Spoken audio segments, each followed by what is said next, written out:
Hey there, this is part 4 of my story where I'm going to be talking about the journey I went through when I went to Rhodes Farm, which is the inpatient unit that I went to for my treatment of anorexia. I went to Rhodes Farm for the first time on the 16th of March 2007, which is now a date that will stay in my mind for the rest of my life, because essentially it was the day that my life changed forever. By this point, my restrictive eating had gotten to the point where I was essentially eating nothing throughout the whole day, and I was obviously at the lowest weight that I'd ever been at. Um, by this point, my life was really on autopilot. I was living my life for my eating disorder, and there was no part of me that was truly me anymore, apart from this little voice in my head that said, "Simon, you were never like this before. Let's try and sort this out now that you've got a diagnosis." And in fact, I was only diagnosed 2 days before that I actually went to Rhodes Farm by someone in the psychiatric department of Chase Farm, which is a hospital that I was going to beforehand. And before this, I was being sent to so many different departments where they were trying to diagnose different physical conditions that could explain my weight loss. But it was only my dad who said to them, "Look, he may have anorexia." And I was sent to the psychiatric department, and lo and behold, I had anorexia. So yeah, my dad took me to Rhodes Farm on my first day, and this journey, as I remember it, it was filled with fear, it was filled with uncertainty as to, what on earth are these people going to do to me? But there was a tinge of hope to it, because I thought to myself, I might get the old Simon back. And the same, my dad was thinking the same thing. He was thinking, I might get the old Simon back.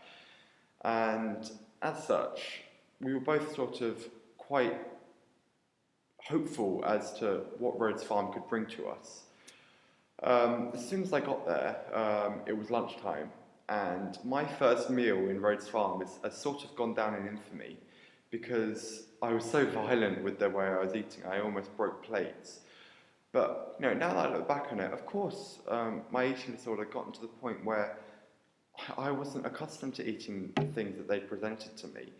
And the way that Rhodes Farm carry out their treatment program is it essentially take away all control you have of food away from you. So they give you a meal and they say, "Look, if you don't eat this meal, we'll give you a milkshake of equal number of calories. And if you don't eat this meal, well, it's perfectly within our rights to tube feed you. So either way, this food is going to end up in your stomach." So obviously, I ate it. And on top of that, I was on full supervision at the time, where the only time where I was on my own was on the toilet, essentially. I was accompanied everywhere. I was walked to different places by the nurses, by the carers, and someone would watch over us while we slept. On my first day, I didn't speak to anyone, and I essentially stayed on my laptop. But another thing that Rhodes Farm do is you don't have access to social media, and you can't really speak to anyone in the outside world. They essentially keep us in this little bubble, which is a good idea because it kept us focused on our treatment regime. And the only time that we had access to phone calls was I think it was every Monday and Wednesday, where on Monday we could speak to our parents, and on Wednesday we could speak to our friends for a maximum of 30 minutes to give us a sense that the outside world was still there, and it's something that we could actually work towards if we really did put effort into trying to get better. So yeah, when I went to Rhodes Farm, obviously I'd left the school that I'd been going to, and Rhodes Farm had this sort of in-clinic school, but because we weren't made to work, I didn't really do anything. Work was being sent in to me from my school, but I didn't really do any of that because I was too afraid. I was in this new environment that I'd never been in, where they're saying, "Look, we're taking control away from you of the only thing that you used to be able to control." And that frightened me a great deal. But at this time, I also went to to therapy, which was of 3 different types: individual, family, and group therapy. So individual therapy, obviously, it was one-on-one with my therapist. Family therapy, it was with the same therapist, but my family came in. And I actually hated my therapist. And this sort of shows the importance of how important it is to have the right therapist, because they all have different methods on talking to you. And I wasn't getting anywhere with my therapist, to the point where meals were still as hard as ever to eat. I was eating only because only because I had to. There wasn't really this thing in me that said, Simon, you've got to get better, you've got to really try and fight this. And I said to them, look, I think there's something wrong with my therapist. I'm not connecting with them, and they changed it for me. And from that point onwards, I was able to talk to this woman, and I got a good deal of advice to the point where I had this sort of clicking moment in my mind. And this clicking moment is something that everyone sort of talks about in the clinic, where you sort of, it's a day where you think, right, I want to get better. There is a life for me after all, and there's a future that I want to work towards. And as such, I began to realise that meals were beginning to become a lot easier. And, you know, I was almost enjoying the food I was eating. But as I said, Rhodes Farm take away this control that you have on food to the point where you sort of begin to control other aspects of your life. And I began to develop OCD. And the first OCD that I developed was, continuously washing my hands. A second OCD that I developed was I had to be in the front of the queue to, go to lunch, go to dinner, go to breakfast, which is quite odd considering that previously I never wanted to eat. Now I was the first in the queue, But it was just an OCD that I had. But I spoke to my therapist about this, and because I could connect with them, these OCDs were very much temporary. And, as a piece of advice, if you feel that you're developing an OCD, it's something that you should definitely speak to your therapist about, because OCDs are obviously irrational. And if you can sort of begin to realise that they're irrational, you'll find it a lot easier not to do it anymore. And then, food was becoming easier.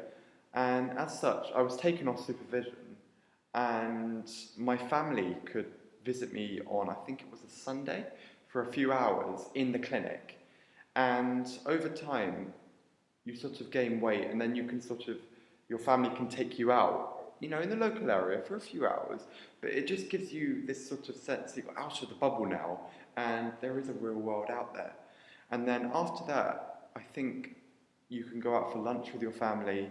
And then after that, it's weekend visits to your family, so you get to spend the whole weekend with them, which is a huge thing. And then long weekends, which I think is from Wednesday to Sunday. So it's just something that I quite liked about the way Rhodes Farm did it. It was very progressive treatment, and they only did things so long as you were ready to do it.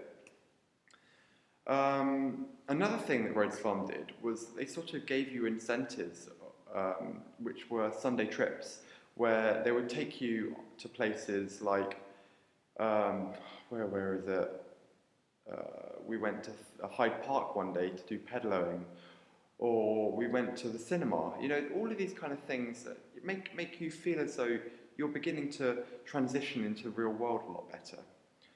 Another thing that Rhodes Farm did were meals out, where the head of the inpatient unit, Dr. D. Dawson, a very famous doctor now, she'd take us for a meal out, and I had two while I was in there. The first one wasn't so great because it was quite early on in my treatment, but the second one was far easier. And this sort of filled me with hope, because I could compare these two meals and think to myself, God, I have made a great deal of progress since I first came here. And this is a piece of advice I can give you. If you are trying to get better, and you are sort of thinking that you are making headway, just compare how you were at a particular activity, say Sunday lunch with your family, now to how you were back then. And if you think there is a progress, it will make you feel better about yourself, so that you might actually feel better to move forward a lot faster than you were doing so beforehand. It's something that definitely worked for me. So by the 17th week, I'd finally gained all the weight that I needed to. I was at my ideal weight, and I had 2 weeks of maintenance, and I was finally discharged in July of 2007, which was just in time for the summer holiday. However, as I've covered in my question and answer session this week, I associated my home environment with my eating disorder to the extent that I did relapse, and I was sent back to Rhodes Farm for 2 more 6-week stints. And eventually, I'd become an outpatient where I would go only on the weekends. And I think this is because, I said this to my therapist at the time, I saw Rhodes Farm as a safe haven, as a place where, I could eat. And again, it's a link to the environment that I was in.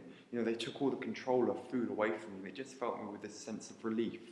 And because I realised this, I spoke to my therapist about it, and we sort of worked around this to the point where they said, okay, can you begin to associate your home with your safe haven? And that's something I began to work towards, and I eventually got to that point. Around midway through my A-levels, I finally had enough of my eating disorder. I really did try really hard, and I no longer consider myself ill, but I majorly, I was still counting calories.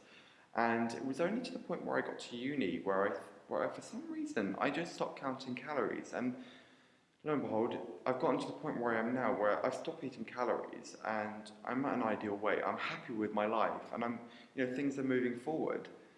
So that's the end of this video. Next week I'm going to be covering the friendships that I developed whilst I was in Rhodes Farm. So see you later.